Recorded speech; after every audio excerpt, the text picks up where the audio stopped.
ਵਾਹਿਗੁਰੂ ਜੀ ਕਾ ਖਾਲਸਾ ਵਾਹਿਗੁਰੂ ਜੀ ਕੀ ਫਤਿਹ। ਗੁਰੂ ਸਵਾਰਿਓ, ਚੰਦ ਕੁ ਸ਼ਬਦ ਗੁਰੂ ਨਾਨਕ ਮਹਾਰਾਜ ਜੀ ਦੀ ਬਾਣੀ ਜੋ ਜਪਜੀ ਸਾਹਿਬ ਉਸ ਦੀ ਜਿਹੜੀ ਪਹਿਲੀ ਪੌੜੀ ਹੈ ਉਸ ਦੇ ਸੰਬੰਧੀ ਜੋ ਹੁਕਮ ਹੋਇਆ ਸੀ ਕੁਝ ਵੀਰਾਂ ਵੱਲੋਂ ਕਿ ਇਹਦੇ ਸੰਖੇਪ ਜੇ ਸਾਨੂੰ ਅਰਥ ਜ਼ਰੂਰ ਦੱਸੋ, ਤਾਂ ਉਹ ਸਾਰਿਆਂ ਦੀ ਜਾਣਕਾਰੀ ਵਾਸਤੇ ਜਿੰਨੀ ਕੁ ਗੁਰੂ ਸਾਹਿਬ ਨੇ ਸੋਝੀ ਬਖਸ਼ਿਸ਼ ਕੀਤੀ ਹੈ ਚੰਦ ਕੁ ਸ਼ਬਦਾਂ ਦੇ ਵਿੱਚ ਆਪਾਂ ਉਸ ਨੂੰ ਵਿਚਾਰਦੇ ਹਾਂ।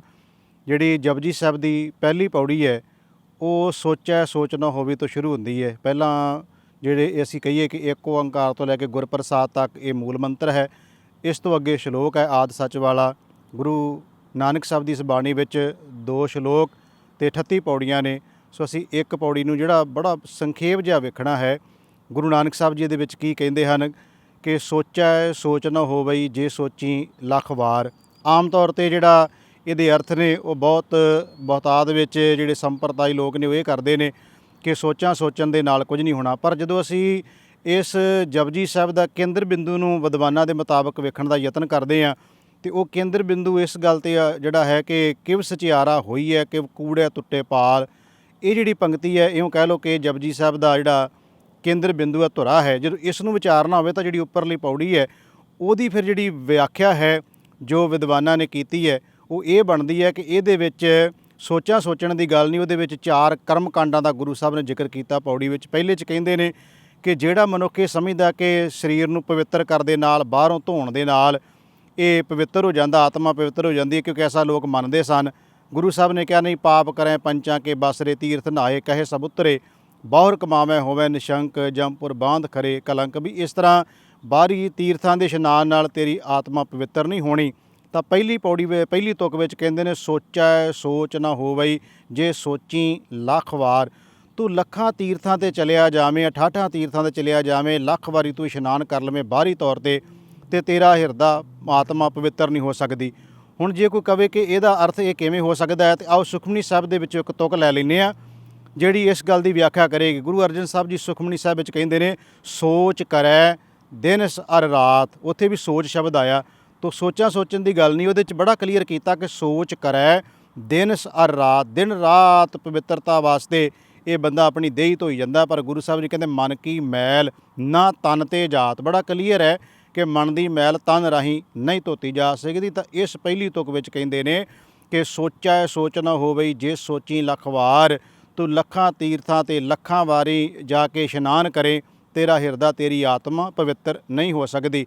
ਤਾਂ ਗੁਰੂ ਸਾਹਿਬ ਜੀ ਕਹਿੰਦੇ ਨੇ ਭੁੱਖਿਆਂ ਭੁੱਖ ਨਾ ਉਤਰੀ ਜੇ ਬੰਨਾ ਪੁਰੀਆਂ ਭਾਰ। ਹੁਣ ਜਿੱਥੇ ਗੁਰੂ ਸਾਹਿਬ ਜੀ ਕਹਿੰਦੇ ਨੇ ਕਿ ਪਵਿੱਤਰਤਾ ਜਿਹੜੀ ਹੈ ਉਹ ਇਸ਼ਨਾਨ ਨਾਲ ਨਹੀਂ ਹੋਣੀ, ਸੋਚੈ ਸੋਚ ਨਾ ਹੋਵੇ ਜੇ ਸੋਚੀ ਲੱਖ ਵਾਰ। ਫਿਰ ਕਹਿੰਦੇ ਚੁੱਪਾ ਚੁੱਪ ਨਾ ਹੋਵਈ ਜੇ ਲਾਏ ਰਹਾਂ ਲਿਵਤਾਰ। ਤੋ ਚੁੱਪ ਦਾ ਅਰਥ ਇੱਥੇ ਹੋ ਗਿਆ ਕਿ ਮਨ ਕਰਕੇ ਜਿਹੜਾ ਕੋਈ ਮਨੁੱਖ ਕਵੇ।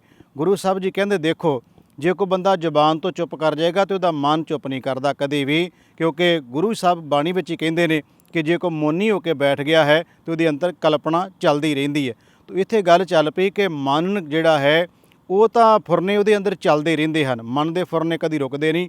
ਬਾਹਰੋਂ ਮਨੁੱਖ ਚੁੱਪ ਕਰ ਜਾਏ ਜ਼ੁਬਾਨ ਤੋਂ ਤਾਂ ਉਹਦੇ ਫੁਰਨੇ ਕਦੀ ਰੁਕ ਨਹੀਂ ਸਕਦੇ। ਲਗਾਤਾਰ ਕੋਈ ਸਮਾਧੀ ਲਾ ਕੇ ਬੈਠ ਜਾਵੇ ਅਤੇ ਤਾਂ ਵੀ ਉਸ ਮਨੁੱਖ ਦਾ ਜਿਹੜਾ ਮਨ ਦਾ ਫੁਰਨਾ ਹੈ ਉਹ ਕਦੀ ਵੀ ਖਤਮ ਨਹੀਂ ਹੁੰਦਾ।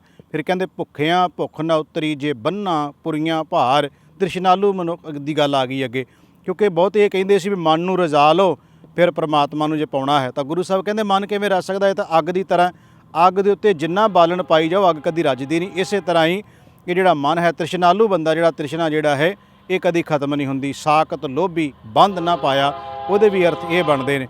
ਤਾਂ ਗੁਰੂ ਸਾਹਿਬ ਜੀ ਕਹਿੰਦੇ ਭੁੱਖਿਆਂ ਭੁੱਖ ਨਾ ਉਤਰੀ ਜੇ ਬੰਨਾ ਪੁਰੀਆਂ ਭਾਰ।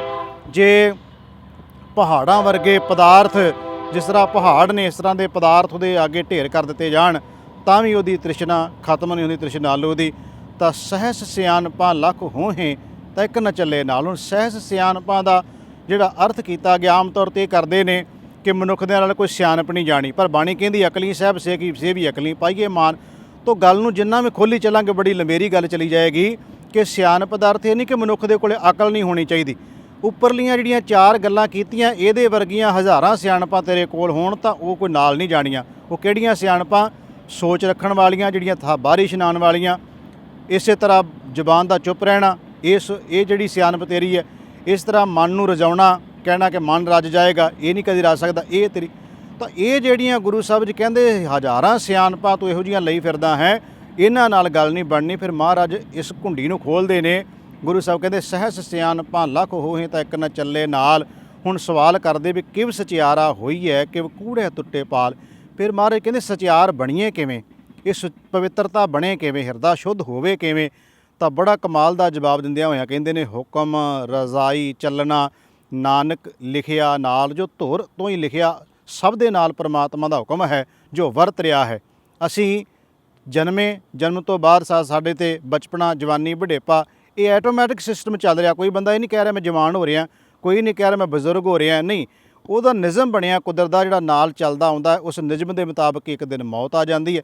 ਤਾਂ ਗੁਰੂ ਸਾਹਿਬ ਕਹਿੰਦੇ ਜਿਹੜਾ ਇਸ ਰਜ਼ਾ ਨੂੰ ਹੁਕਮ ਨੂੰ ਭਾਣੇ ਨੂੰ ਸਮਝ ਲੈਂਦਾ ਹੈ ਨਾ, ਸਮਝ ਲਓ ਉਹਦੇ ਅੰਦਰੋਂ ਕੂੜ ਦੀ ਪਾਲ ਟੁੱਟ ਜਾਂਦੀ, ਉਹੀ ਮਨੁੱਖ ਅਸਲ 'ਚ ਸਚਿਆਰਾ ਬਣਦਾ।